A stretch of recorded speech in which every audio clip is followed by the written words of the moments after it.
This is an HR program on demand, a living seed capsule of work life and workplace coming live from a rooftop in Stockholm, Sweden. It's me, Ann-Marie Andrich, and me, Katarina Berg. A vodcast, if you like, on HR straight across the counter, sponsored by HR The Real Deal, HR by HR for HR. Hello, Katarina. Hey, Ann-Marie. Here we go again on this very beautiful rooftop, and a bit windy today as well. It is. Not only chilly, but windy. It's good. It's a good day. Good. I thought that we were going to talk about a topic that I know that you have spent quite a lot of time on at Spotify, and that is mental health. Mm-hmm. Would you like to share with our listeners on why this is important for you and how you work with mental health? Yeah, my pleasure.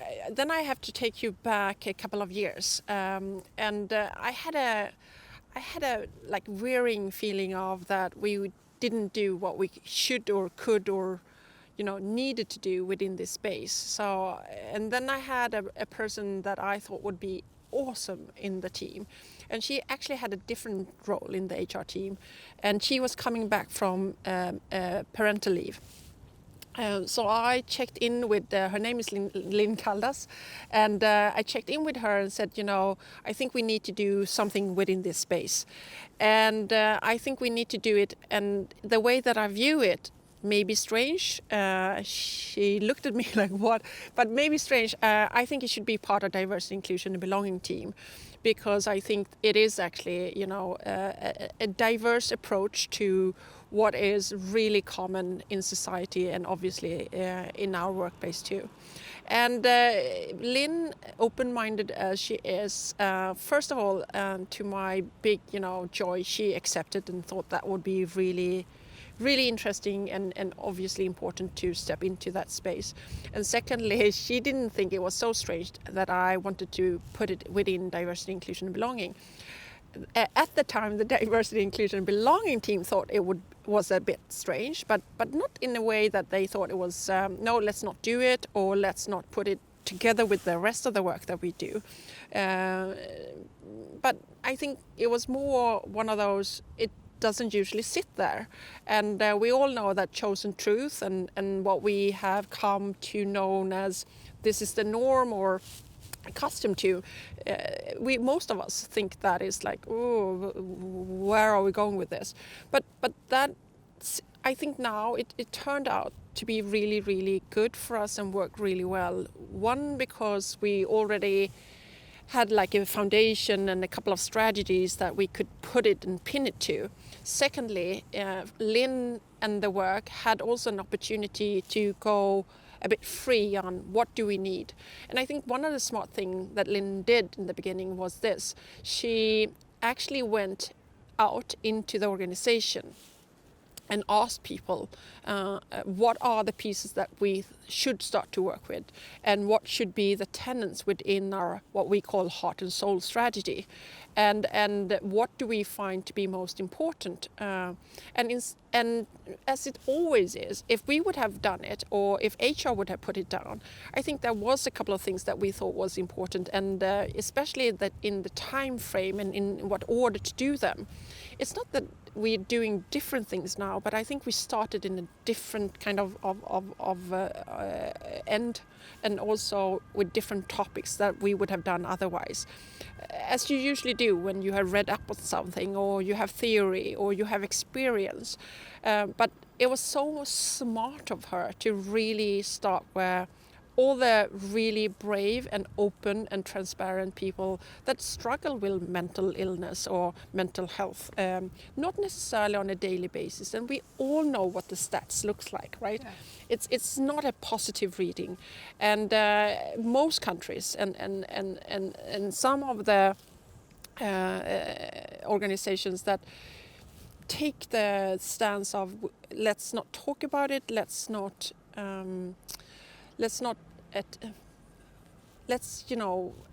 pretend that this is not a big thing or an issue. I think you're losing out of so many great contributors, a lot of important people that might not always have a great day. And by stating a couple of things like it's okay not to be okay, that we understand that if you live life, this is part of life. And if you don't necessarily have to struggle with things on a daily basis, you have somebody in your family or close or a colleague. And what does that mean for you as a manager, as a colleague, as a friend, as a mother, as a father, as a sibling? And how can we as a workplace, how can our organization support that and also enable people that has mental illness or go through a divorce or other hardships that we do. You lose somebody that is close to you, you lose your child or something that is, unthinkable, but that happens in life. And do they not have a place at Spotify or any other company or in society? Of course they do. And if we know this, how can we educate our people? How can we educate ourselves? How can we make sure that we are a company where everybody has a place, and where we are truly inclusive, and where also people that has this challenge can belong?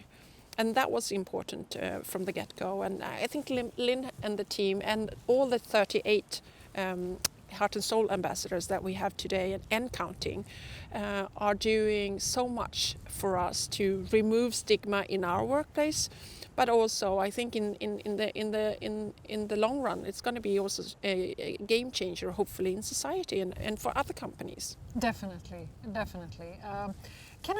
It's so exciting and also inspirational to hear you talk about this. From a practical point of view now, how does this manifest itself? Let's say I join Spotify. Mm-hmm. How do I, what kind of activities and initiatives would I come across with regards to Heart and Soul? I think it's going to be big and small, and a bit left, right, and center, to be honest. So I'm just going to give you some,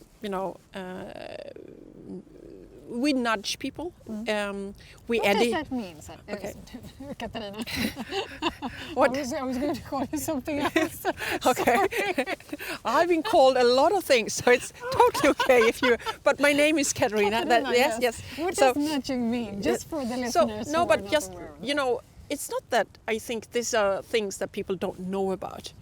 I think it's sometimes you just have to be reminded. Mm-hmm. So a nudge is just reminding you of one, what it actually means, and in what type of shapes and forms it could come across, and also what you need to do and should do and could do as a manager. So it could be those type of nudges, but also as a colleague, obviously.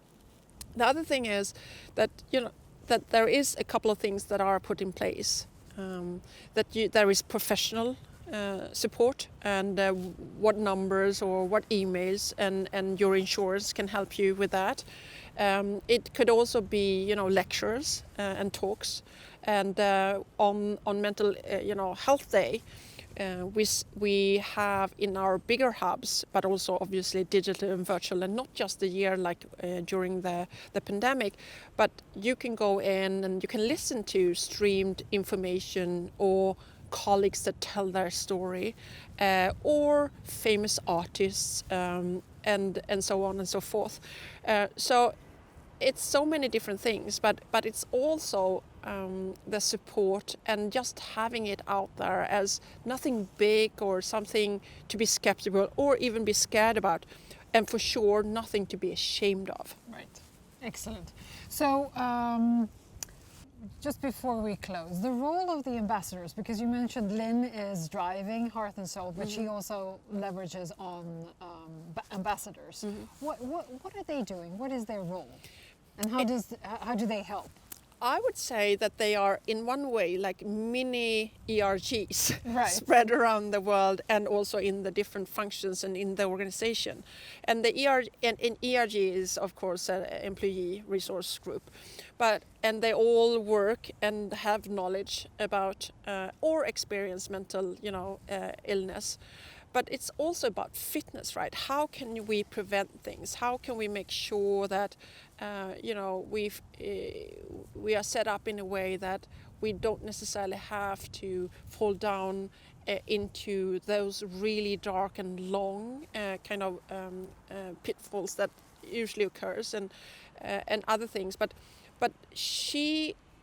they come up with subjects, they come up with activities, they come up and suggest with events. They make sure also in the different hubs and in the different locations around the world that there is everything from yoga or lectures or the other things that are also important. Remember people about sleep, exercise, do walks and talks, not get stuck in front of your computer, eat well.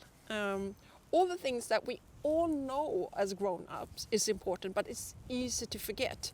And the other thing is when somebody then needs to stay home or needs professional help, that we also underline that this is part of life again. So I come back to that thing that not making it bigger than it is, but not making it smaller than it is either. Right. And that we all have tools to deal with it, if it is like supporting or talking about it and having those really difficult and sometimes very uncomfortable discussions, because you might not have all the answers. And I think it's important that you as a colleague, as a friend, or a family member, as well as a manager, nobody expects that you know it all or you have all the answers. And when people come and talk, sometimes just listen and be present, and be very, I think, empathetic about it rather than have solution. You shouldn't put that pressure on you. We know that most people in our organization did not study psychology, right? So we have external support and professional organizations to support with that. And I think that is what we're trying to do, that not put drama, take away, as I said, the stigma. Nobody should be ashamed, and also help our organization with understanding that if you live a full life, there will be ups and downs, and we have room for that. If we want people to be here for the marathon and not the sprint and have long tenures here, most likely we will know each other when everything is really, really good and you're making progress and things that are happy in your life is happening. But it will be on the other side too, and we just have to show up for each other. Definitely part of life as being a human, right? Yes. Whether it is at work or at home or just being in life, basically. Yeah. So beautiful, and I think very inspiring and important work that Lynn and the team is doing. So well done. Yes, heart and soul, and me myself also in love with that label that they came up with. Yeah, and again, inspired by the people, for the people, is usually when great work is being done. Definitely. Thank you, Katarina, for sharing. Thank you. Why don't we, as always, end this talk with the 3 things? Let's see if I can do it without a brain freeze, because it's really cold today. So stay safe, stay strong, and stay active. Idem medalje. Idem medalje. And again, as a friend, sometimes it's just listening. You don't have to have the solution. And you might not have a degree in psychology or Psychometric? Or right. Which one? Which one, Katarina? What is psychiatry? Psychiatry. Psychiatry? Let's go back. Okay. I don't know, psychometric. Which one?